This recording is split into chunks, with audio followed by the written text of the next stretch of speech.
was a no-go, and I have zero regrets about not getting that item. And then suspenders. So they don't look good. If an outfit's not worth it, you're not gonna put it on. Babies are the best time to buy items secondhand. This is where I would start for baby clothes 100%.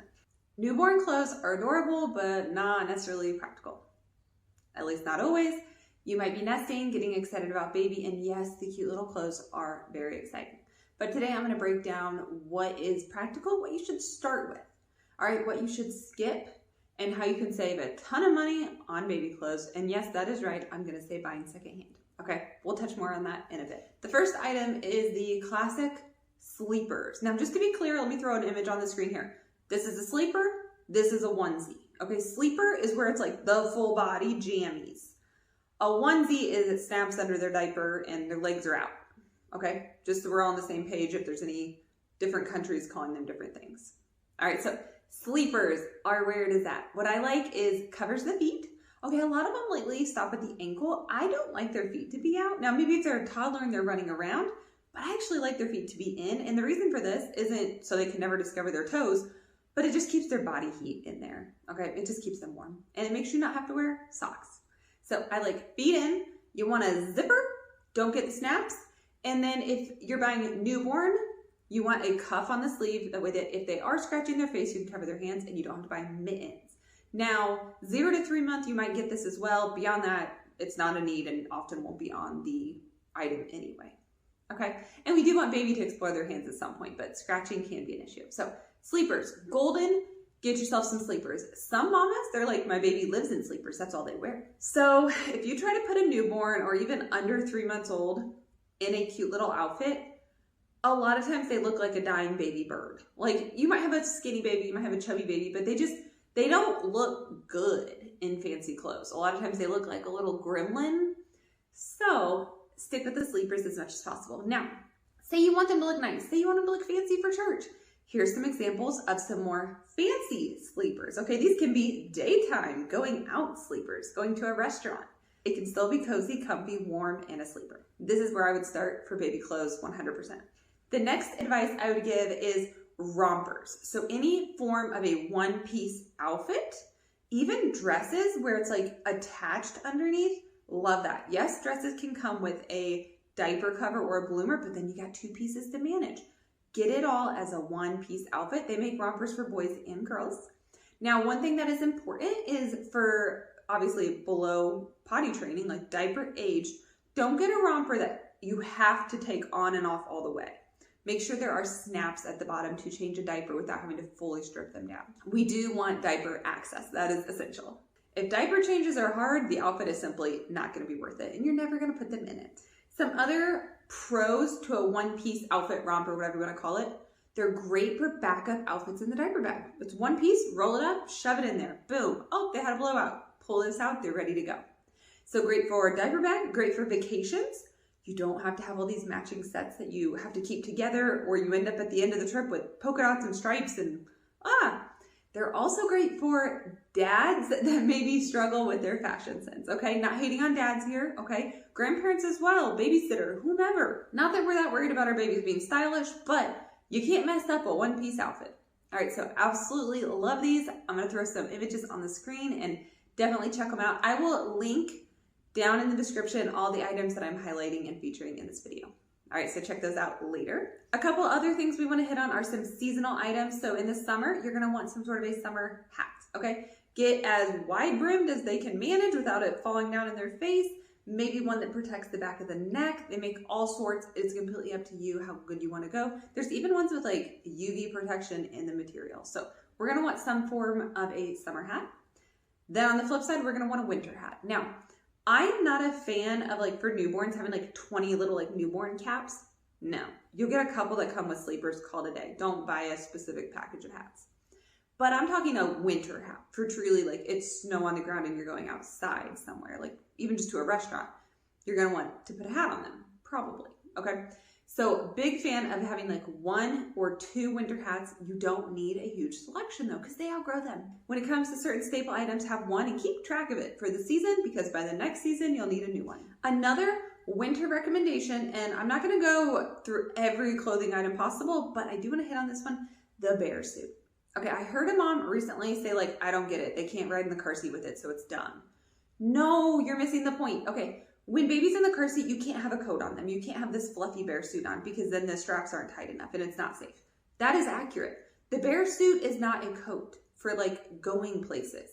It's for when you get somewhere and you're going to be outside. Okay, it's for when you're at home and you go to take a stroller walk. This way they can be warm in the stroller.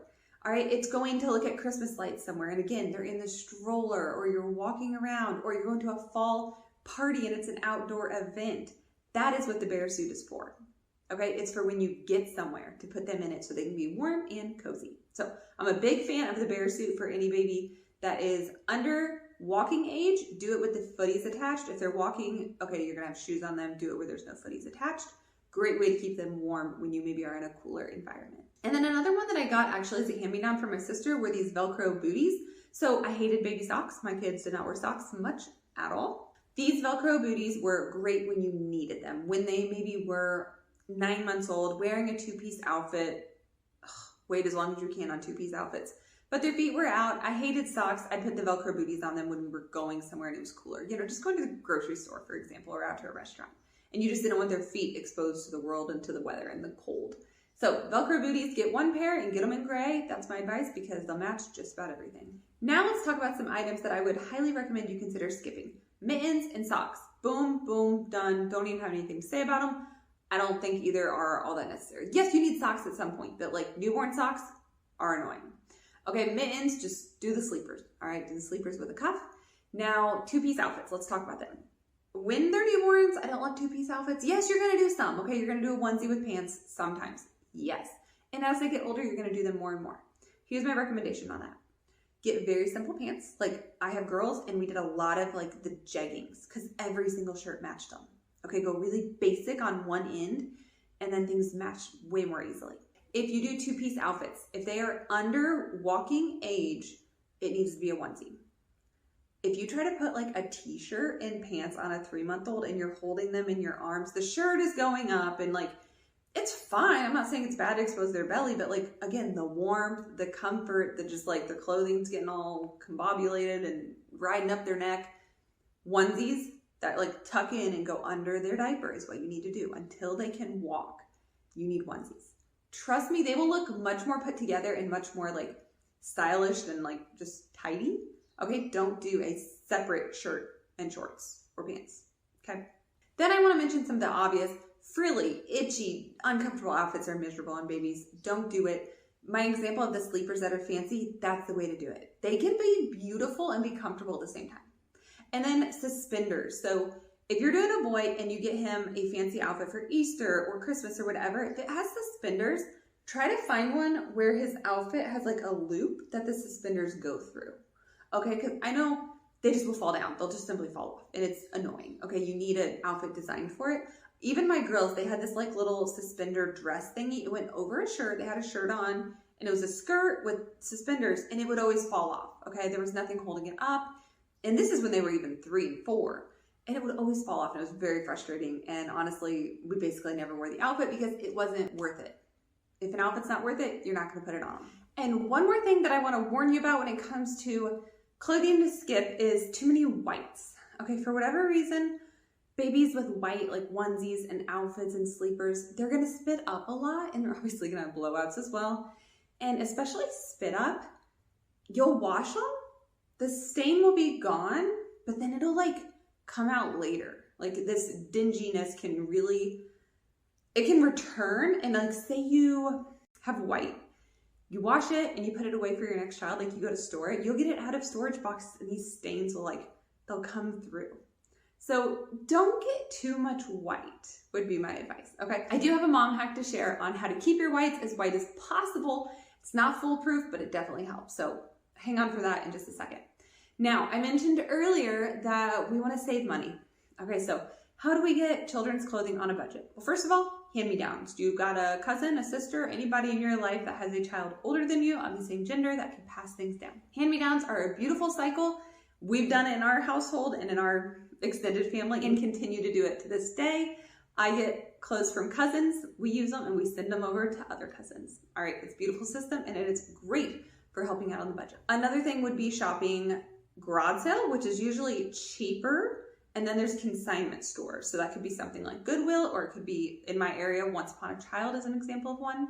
You can save so much money, okay? And the key is babies outgrow clothing before they get a chance to like wear them down usually, because they just grow so fast, which is a reminder to you to buy fewer outfits, but also a reminder to you that buying secondhand, it's not like buying adult clothes secondhand that are super worn out, or even like toddler clothes and big kid clothes. Like babies grow so fast, and a lot of people overbuy on baby clothes. So they'll give away clothes that their kid wore one time. This is why shopping secondhand in the baby phase is like the best money saving. And also your kid doesn't know, okay? So you can get away with it. I can't shop secondhand for a 15-year-old very easily. I mean, unless I encourage them to shop secondhand, but like you can't give them clothes and pretend like it's new as they get older. All right, they know the difference is what I'm saying. You can get away with it. Babies are the best time to buy items secondhand. They're none the wiser, and then think about that money that you're saving to just put it in their college fund. All right, start that at $5.29. All right, sorry, going down a financial road here, but save on baby clothes. You can do it. Secondhand is a huge option in the baby industry, and not just with clothing, with gear as well. So don't be afraid of secondhand. When you're looking at this secondhand clothing though, again, watch for stains, okay? Watch for blowout stains and spit up. Spit up stains can be really tricky. I think formula babies, actually formula spit ups I think can be worse than breast milk in my opinion and be harder to get out. So watch for them when you're shopping secondhand. If you do have clothing that has gotten stained and it is white, here's my mom trick, my mom hack. You wash it as usual, or use OxyClean, use the stain treaters, whatever. You wash it. While it is wet, you go hang it outside in the sun. It can be summer, it can be winter, as long as you got sunshine. The sun will help bleach it. Okay, I would use this for swaddles, sleepers, any kind of clothing, burp rags as well. All right, anything that you have, even sheets. Okay, if they had a blowout in their sheets, like in their crib or in their bed or whatever, wash it, hang it out in the sun. Okay, point that stain wherever the sun is aiming, and it will sometimes bleach it out. Okay, the more natural, the more likely. So breast milk is more likely for the sun to work than say a formula. Okay, but it still can definitely help. So harness the power of the sun to get out your stains, especially in white clothing. So when it comes to baby clothing, what else do you need? Depends on your setup, depends on your layout of your house. Are you doing a dresser or a closet? A little bit of both. What I recommend is plain white hangers. Get a bunch of them, that way that works for all your future children.